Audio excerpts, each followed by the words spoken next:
jërë ngeen jëf mbokk yi ñu ngi leen di nuyu di leen jaajëfal bu baax ñu amaat mbégte rek ñëw ak yéen ci information bi gën a tàng tey ci ngoon gile di alxemes fukki fan ak juróom-ñaar ci weeru mars atum 2022 information bi gën a fës ci ngoon gi nag mooy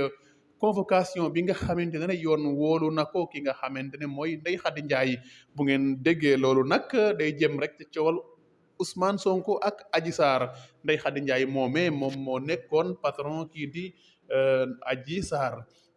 yoon woolu ko nag mu war a wuyu ji loolu nag day fekk rek ne ginnaaw lu mat ay bés nag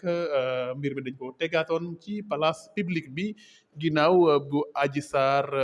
waxee ci la ni mel daal ca journal Le Monde Jeune Afrique ak RFI. naka noonu Ousmane Sonko itam bi mu génnee jàkkaarloo tas xibaar yi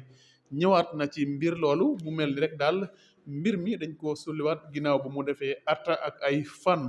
Ndeye Khady Ndiaye nag moom mi nekkoon patron Adji Sarr ñu woolu ko nag talaata bii di ñëw ñaar fukki fan ak ñaar ci weeru mois de mars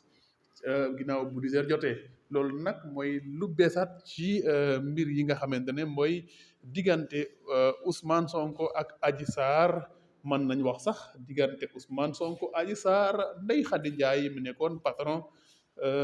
Adji Sarr kon ñu xaar rek ba xam fan la waneen di mujj ak gëtëm jërë ngeen jëf